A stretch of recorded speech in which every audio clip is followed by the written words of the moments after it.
तो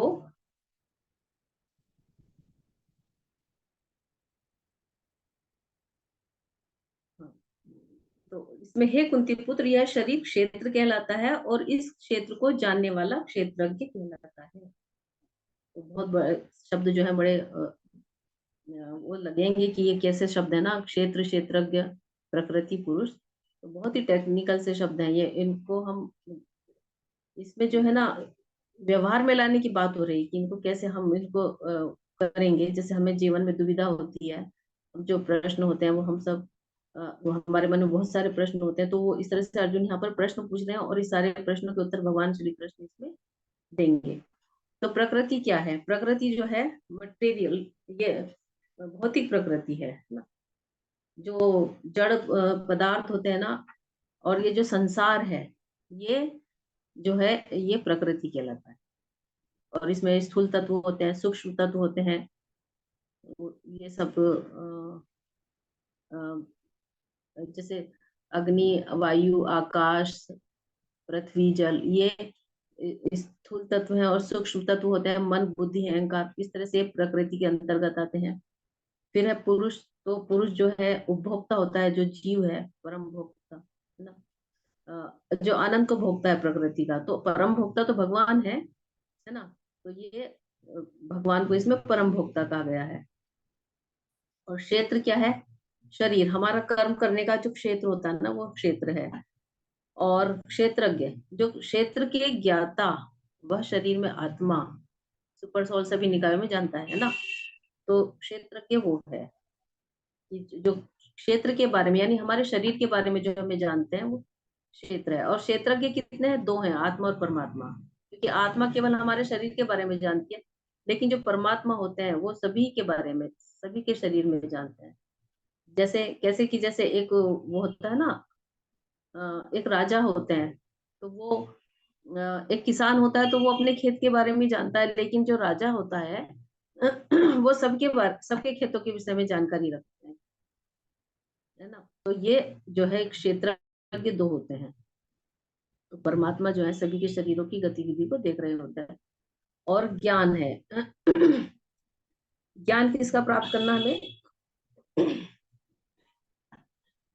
क्षेत्र और क्षेत्रज्ञ को समझना कि हमें क्या प्राप्त करना है, ये चीजें हमें जानना है क्षेत्र के बारे में। और क्षेत्र क्षेत्र हमारा शरीर है, और क्षेत्रज्ञ जो है हमारी आत्मा और परमात्मा है, इनके विषय में हमें ज्ञान ज्ञान चाहिए।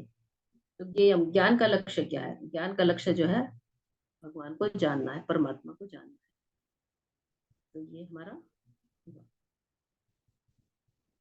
क्षेत्रज्ञमपि क्षेत्रज्ञम चापि माम विद्धि सर्व क्षेत्रेषु भारत क्षेत्र क्षेत्रज्ञ ज्ञानम यत ज्ञानम मतम मम। तो हे अर्जुन, आपको समझना चाहिए कि मैं भी सभी शरीरों का ज्ञाता हूँ, और इस शरीर और उसके ज्ञाता को समझने को ज्ञान कहा जाता है, यही मेरी राय है। तो क्षेत्रज्ञ, ज्ञान का लक्ष्य हमने देखा आत्मा और परमात्मा है। तो क्षेत्रज्ञ को जानना बहुत जरूरी है, क्योंकि जब हम कुछ भी करेंगे ना, तो हमें लगना चाहिए कि कोई हमें देख रहा है। तो पता कौन सी दिमाग में रहती है पॉइंट।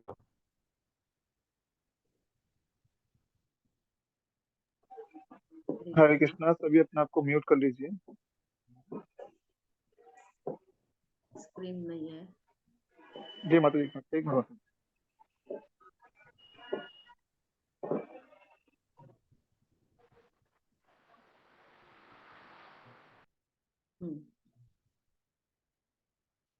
तो शरीर के भीतर में जो हमारे परमात्मा है वो सबको देख रहे हैं।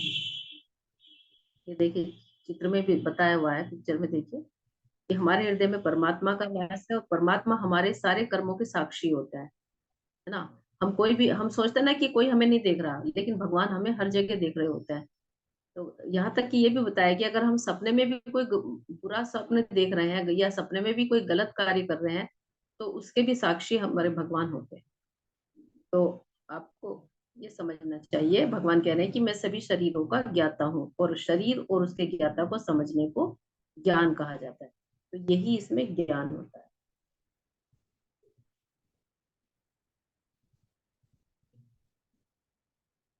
ये देखिए, ये एक चित्र है, खेत का चित्र है और इसमें सूर्य भगवान दिए हैं, है ना। तो इसमें जो है एक खेत है और उसका ये किसान है। इसमें किसान जो है एक इसको हम आत्मा समझ सकते हैं और शरीर रूपी खेत को ये देख रहा है। किसान जो है उसका शरीर रूपी जो खेत है उसको देख रहा है, लेकिन ऊपर जो सूरज है वो केवल खेत को ही नहीं, वो सबके खेतों को देख रहा है। तीन चीजें हैं इसमें, आत्मा, है ना। तो खेत क्या है? खेत है और उसका किसान है। तो किसान क्या है? आत्मा हुई। और शरीर क्या हुआ? खेत है। शरीर रूपी खेत को देख रही है हमारी आत्मा। और ऊपर जो सूरज है वो उस खेत को तो देख ही रहा है, लेकिन वो सभी के आसपास वालों के भी खेतों को देख रहा है। इस तरह से भगवान सभी खेतों के को देखते हैं, यानी सबकी शारीरिक क्रियाएं जो भी हैं, शरीर के अंदर रहकर जो भी अच्छे बुरे कर्म करते हैं, वो सब उसके साक्षी परमात्मा होते हैं। तो विभिन्न वैदिक ग्रंथों में विभिन्न ऋषियों ने कार्यकलापों के क्षेत्र तथा उन कार्यकलापों के ज्ञाता के ज्ञान का वर्णन किया है। इसे विशेष रूप से वेदांत सूत्र में कार्य कारण के समस्त तर्क समेत प्रस्तुत किया गया है। कार्य कारण है ना, क्षेत्र और क्षेत्र। तो जो इसमें ब्रह्म की अनुभूतियों की पांच अवस्थाएं हैं वो भी हम इसमें देखेंगे।